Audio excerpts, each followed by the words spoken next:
friends and fans of the podcast. Welcome to the next, the best episode of B Sharp and C as we discuss and review an old movie. That's right, you heard it here. We are going to be reviewing Jim Carrey's last good movie, 2008's Yes Man. Now, I could make this a whole episode about Jim Carrey. The guy is, in my opinion, he's amazing. I don't like how he's just simply disappeared and isn't really doing anything that remarkable. Now, he might beg to differ, and I'm sure he has his opinions of his own career. And I'm not going to look at Jim Carrey and say, I think he should have done more with his life. Because, making $20 million a movie for a comedian, just doing one movie after the next. The Ace Ventura movies, The Mask, Liar Liar, the writing for Liar Liar is actually amazing.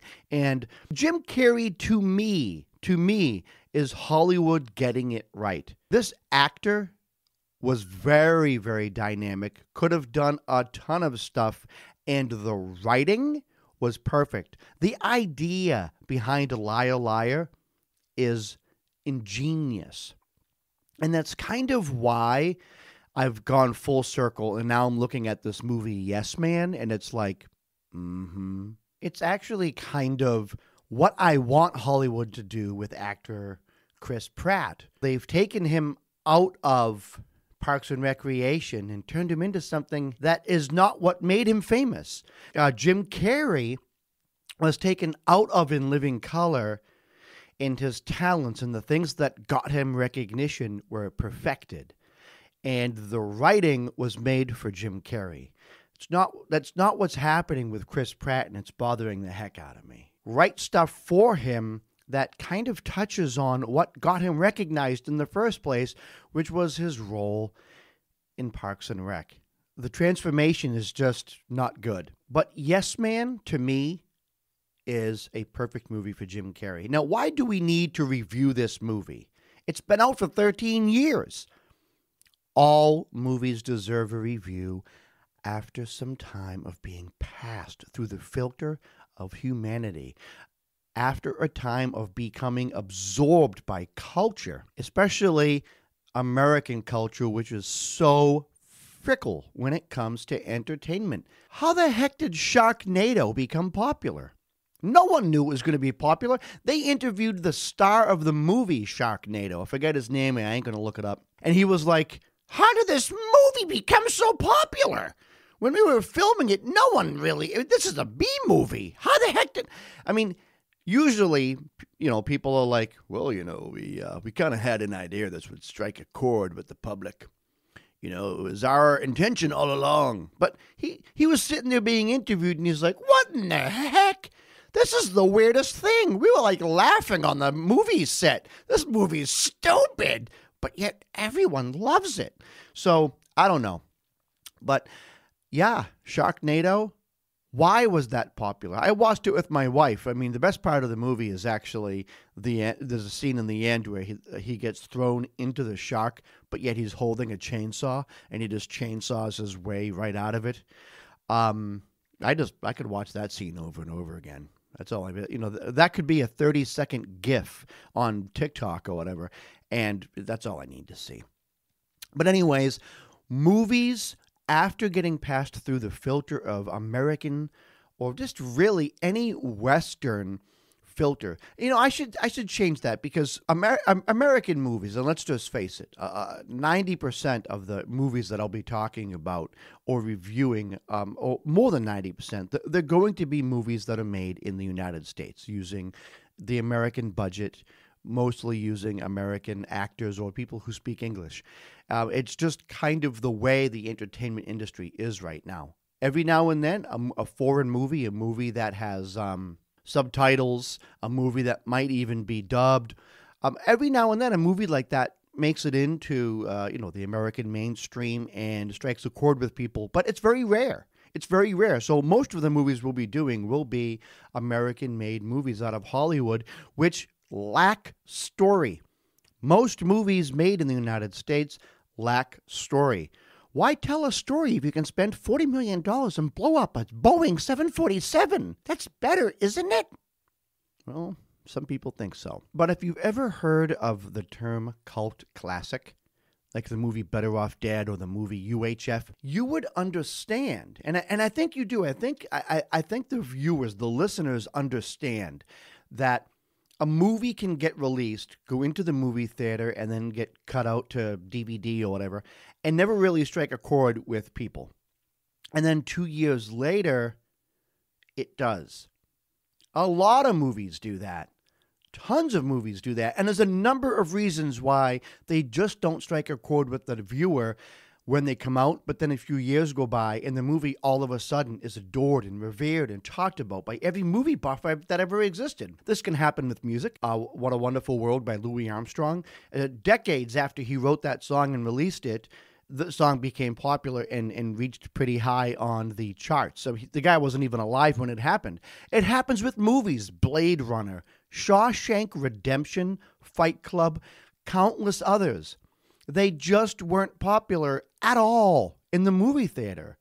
But then years go by, and all of a sudden, everyone's talking about this movie. No one sees it happen. We never really see it happen. It's just all of a sudden, everyone's at that dinner party, trading jokes, testing that new red wine, talking about the weather. How's your daughter? No one really knows what to talk about. But then someone mentions Blade Runner, and it's like, I've seen that. I've seen it too. I saw that last night with my wife. And all of a sudden, bam, everyone has seen Blade Runner and the movie's awesome. And throughout the whole entire country, everyone's having the same conversation. But when the movie came out in the movie theater, no one cared. It's just how it happens. Sometimes there are so many other good movies in the movie theater that it just gets overlooked. Other times, it's not understood until some time passes. I feel Yes Man is by far Jim Carrey's best movie, but it's also his last good movie, in my humble opinion. Right? And I don't remember people coming out of the movie theater after watching Yes Man saying, wow, Jim Carrey's back, baby. This movie is awesome. This is going to be huge.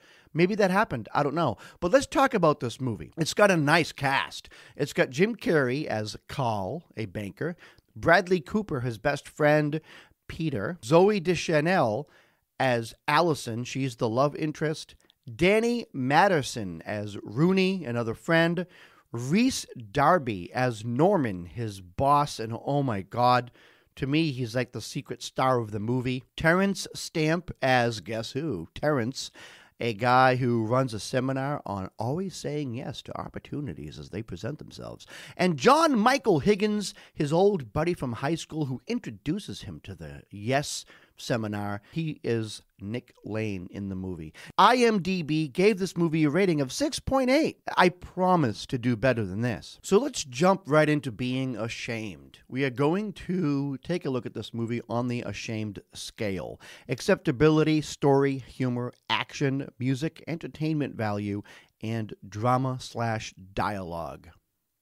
Now, I gave this movie a 59 out of 70, which is amazing. It could have gotten more, but you have to take things into context. So let me start off with the A for ashamed, acceptability. I gave it a 9. This whole entire scenario is actually easy to accept. You don't look at this and say, no, this is unbelievable. There are a couple of moments where, yeah, it's exaggerated, and I think that's why I gave it a 9. There are a few moments where you just look at it and realize they have to exaggerate because it's a movie, but it goes from a 10 to a 9 on the acceptability scale, but it's still high on the acceptability scale. The story, I gave it a 10. A 10. Why did I give this a 10 for the story?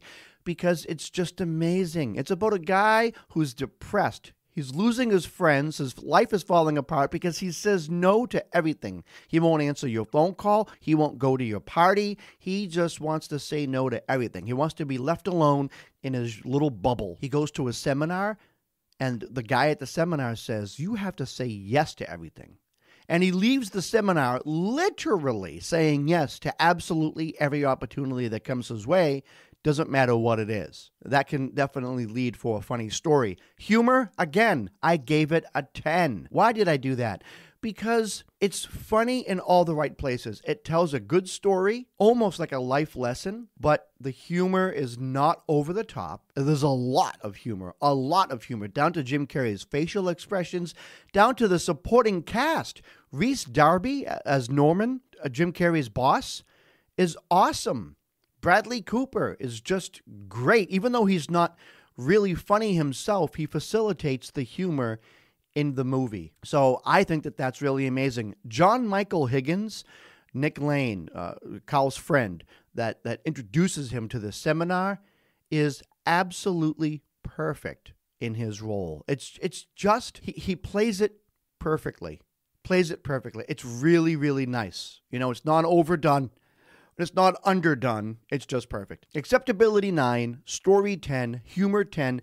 Now, action. You have to take action in the context of a comedy. And that's why I gave it a 7. Now, look, I could have given it a 2. It's not an action movie. But I gave it a 7 because there's some accelerated scenes in the movie. So I ended up giving it a 7 because of the fact that there are moments where you're kind of like, your heart rate goes up a little bit because you're sitting there like, wow, Now, this is what brings it down, and I'm sorry. I have to be true to how I feel about this, okay? The music, the score of the movie, I give it a 5. In the very first scene of the movie, you hear "Separate Ways" by Journey, and you think, oh my God, they're gonna throw in some good songs in this movie. Look at how it's starting off. And that's like the only good song. Some of the music in the movie is actually by a band with Zooey Deschanel called Munchausen by Proxy. And I don't know. It's quirky music on purpose. Like, what do you expect? It does not have a good movie score. It does not have a good soundtrack. Okay, so I gave it a 5 for music. That's the thing that really brings it down. This movie would be in the 60s if it weren't for that. Entertainment value, 9. Drama and dialogue, 9. So my ashamed scale brings me to a 59 out of 70, which, quite honestly, is pretty amazing. The movie is awesome. Now, there's something to understand here about this movie. It's a perfect script and a perfect idea, one that touches home with a lot of people today. You can relate to it today. And also a movie that makes you almost ask yourself, am I kind of like Carl? And it's a valid question during this pandemic. Have I turned into Carl? Do I just not want to do anything with anybody? Do I want to say no to every invitation? Do I lie to people when they say, do you want to come over to my house? Or do you want to do this? Do you want to do that? Do I lie and say I'm busy? And trust me, saying I'm busy to not returning texts, to not going out, to turning down invitations has become a very popular lie. And it is being done by everyone. I've literally had people say to me, I'm just so swamped right now. I can't breathe. And then they go out and do something, or they show something that's like, okay, you're not really swamped. You're just saying that, but what you're really doing is prioritizing. You're putting A above B and C, or B above A and C. And that's a real thing too. People prioritize. I know I have people that are very close to me that say, I just can't, I've been busy. But yet 3 hours a night, they are on the couch streaming television. So it's not that they're busy. It's that they're kind of spent. They're beat up. They just prefer to stay home and not interact with anybody. Very interesting because, well, let's just face it. A lot of people are doing that during this pandemic. People are tired, and they don't even want to give the mental energy to come up with excuses anymore. So for all intents and purposes, Carl in this movie keeps associates or association to a bare minimum. Even at work, his boss, Norman, wants to be his friend, and he's like, hey, why don't you come over to my house? We can hang out. I'm having a wig party. And, you just think about it like a wig party. And this is perfect. Rhys Darby is awesome in this movie. And I've seen few comedic interactions between two people that just come across so insanely funny and so naturally as what these two did. I mean, after they filmed for the day, they must have given each other like a fist bump or a high five or something, because these two were awesome together. You know, and it starts right from the beginning. So Norman walks up to Carl.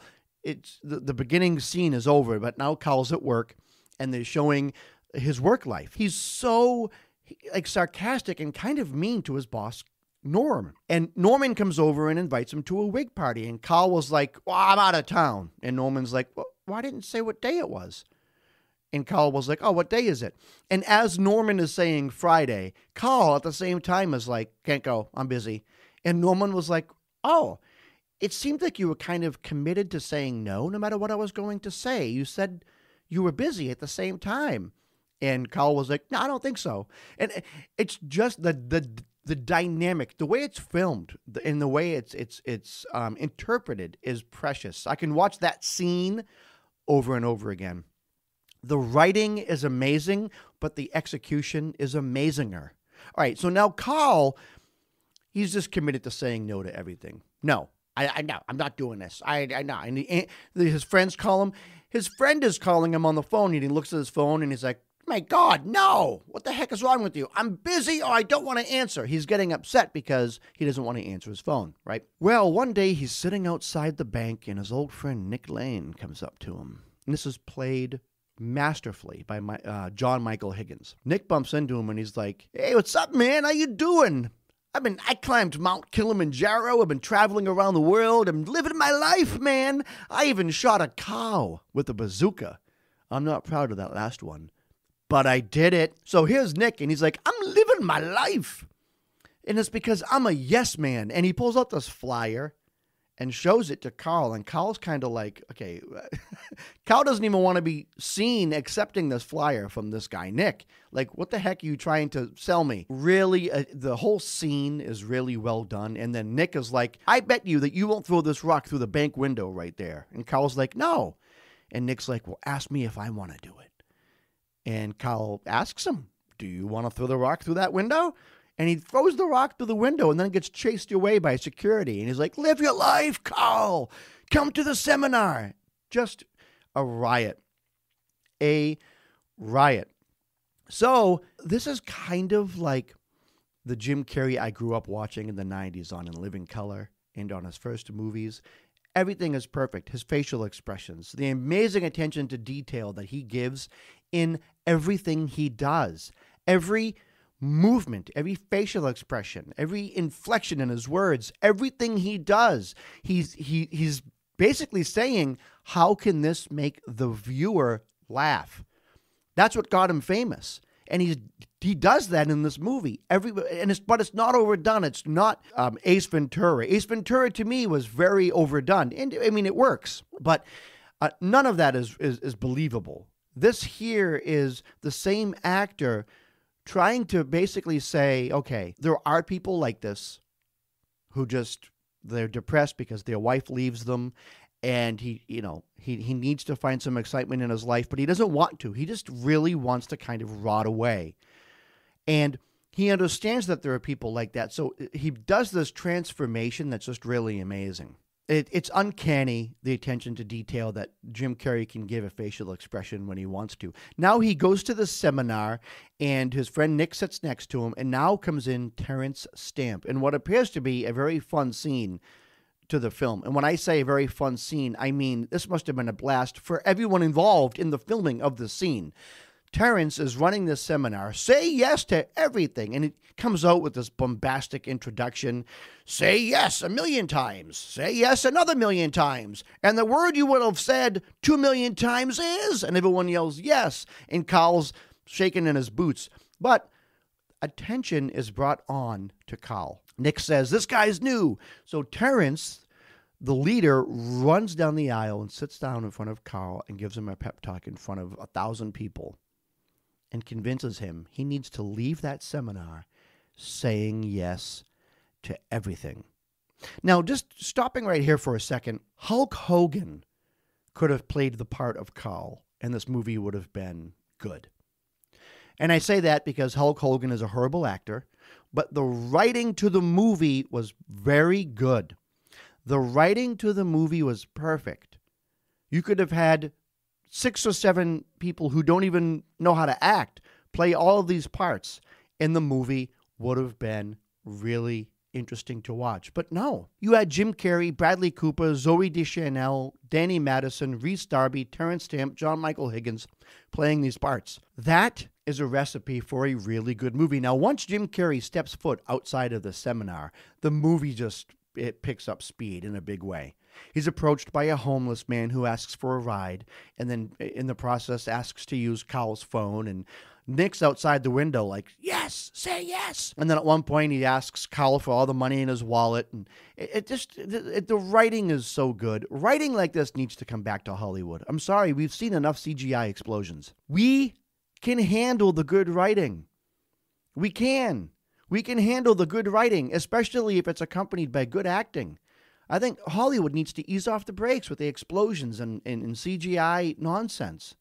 Movies are suffering the same as music, and it's all due to the same thing: good writing. Everyone can shred on the guitar. People are out there playing the piano at 100 million beats per minute. You know, really nice, cute. It's nice. Oh, look at this person. They play 77 instruments, and they're a virtuoso on all of them. Can't write a song to save their life, and they really can't even perform inside of a song to make the song their own, because their focus was on pure skill, pure wow factor, and not actually what reaches humans. Movie writing, songwriting is suffering gigantically. Cut the crap. Write some good stories, you know? Write some good stories. We don't need all the CGI. Hollywood could actually save money if they just took the time to write a good story. I mean, hey, I like watching an exploding wallaby, just like the next guy. But the explosions, the tornadoes, hurricanes, all at once. Hollywood is basically saying, we don't know how to write stories anymore. Just throw some more explosions at them. Put in some CGI animals. What the heck was it? What the heck? And Harrison Ford should have known better. To do a movie with a CGI animal by his side the whole time? The heck is wrong with Hollywood? Train the dog. Take the time. You're underestimating the intelligence of your viewers. And when you do that, guess what you lose? Viewers. I mean, why do you think M. Night Shyamalan was so popular when he first came on the scene? The guy didn't have any effects. He didn't even want to use music in the movie, what was it, Signs? He didn't even want to use music in that movie, but then again, when he did that movie become amazing? M. Night Shyamalan was great until he stopped relying on the writing and got sucked in to the CGI vortex of Hollywood. And I don't even know how much CGI he uses. I literally stopped watching M. Night Shyamalan movies. Horribly disappointed in what he has done. Why? Because he started off tickling our synapses. Look at this. He got us thinking in a lot of movies. And then all of a sudden, in the end, ooh, there's a twist, right? He stopped that. And what the heck? Why? Why did you stop that? And you know what? I have to stop. Anyways, back to Yes Man. So now Carl is saying yes to everything that comes his way. He was saying no to all these spam mails about Persian mail order brides, but guess what? He ordered one. So now he has a Persian wife. He's approving every loan that comes across his desk. He's adventurous. He's living his life, and he's dating the love of his life, Allison, played by Zooey Deschanel. Now, this whole entire movie is an adventure because he just keeps saying yes to absolutely everything. He saves a guy from committing suicide. He learns how to speak Korean. He's surprising everyone, making new friends, learns the guitar, all of the stuff.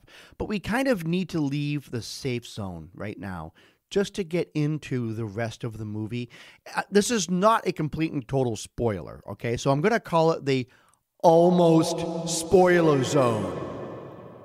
We are now in the almost spoil zone. So as the movie progresses, his girlfriend begins to realize, because she finds out, that Carl is being adventurous because he has to say yes to everything. He even said yes to them living together. He was taking impromptu trips across the country, but she learns he's saying yes because he is forced. He has no choice, so she leaves him. Now he needs to prove his love for her is real and not just part of the program, which I love. I love that dynamic. Again, the story is awesome. The only downside is that all of a sudden, from this point on, once his girlfriend figures out he has to say yes to everything, all of a sudden it's like ramped up and multiplied by 10. And now he's like obeying like a dog. When it's like, well, he wasn't doing that during the whole entire movie. Why all of a sudden is he doing that now? But when you're writing a movie like this, you need to take everything he does, scrutinize it. And after all, she is all of a sudden leaving him because of this blind obedience to yes. So heightening that effect a little bit is kind of a way to show the viewer, like, yeah, she's leaving him for a good reason. He needs to change. So I understand that like sudden multiplication of the effect. But again, spoiler, he wins her back. You know what? Is there a movie where the guy doesn't win back the girl? He loses the girl. So guy gets girl, guy loses girl, guy wins girl back, right? It's like the Hollywood recipe for love. Is there a movie where the guy wins girl, guy loses girl, guy tries to win girl back and doesn't? If you can think of a movie, hit me up on email or just social media. But I prefer email at keepitgroovybaby@gmail.com.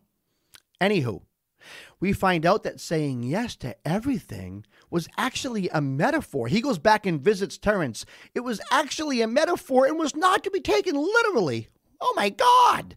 So, at any rate, this movie is a gem. And by far, in my opinion, Jim Carrey's best movie and the last good movie he ever made. Now, I can do an episode about Jim Carrey, and I think I'm going to do that.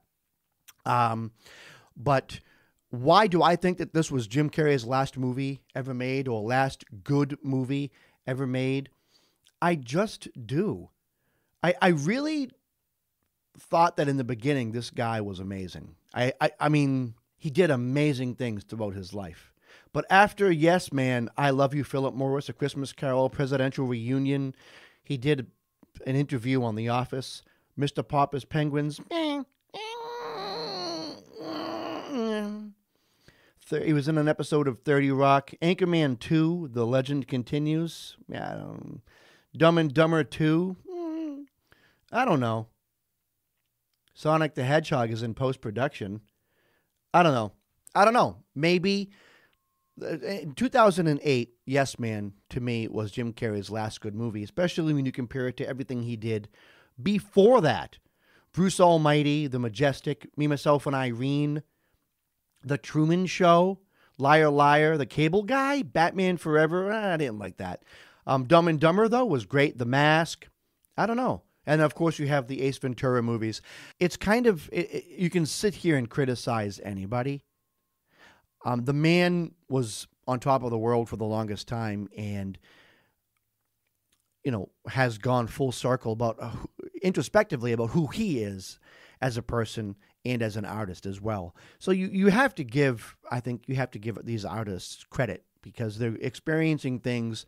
Yes, everyone says it's hard to feel bad for someone who's a millionaire, and I get it. It is.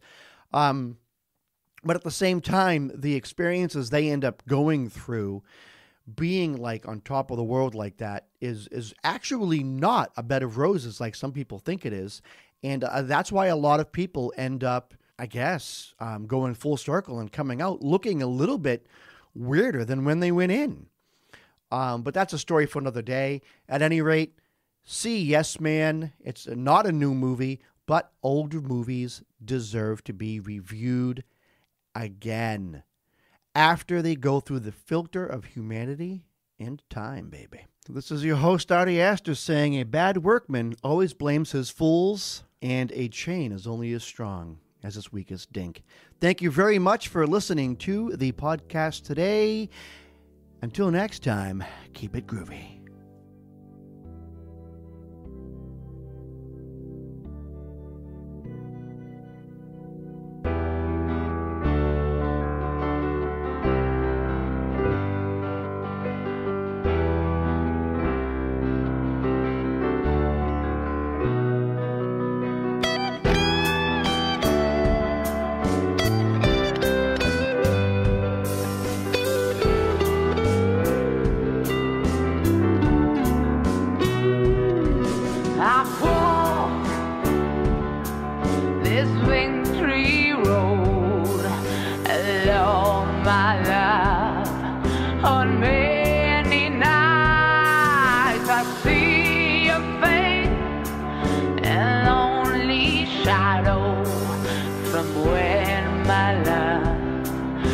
a dim light.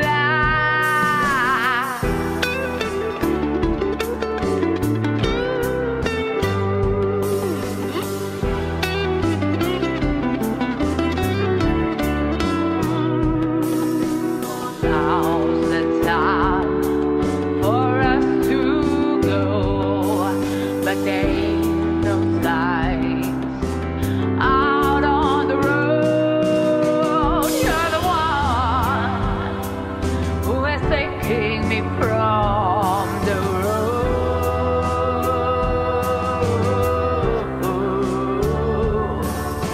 but I'm the one who is taking you from the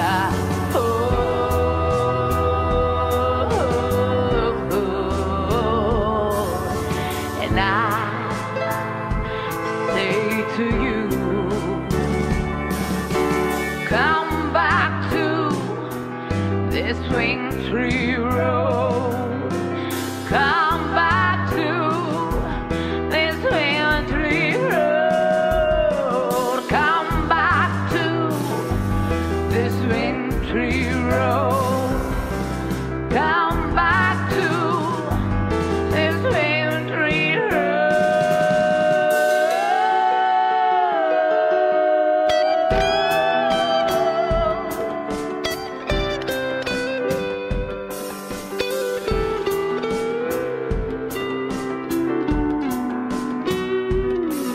Oh, I try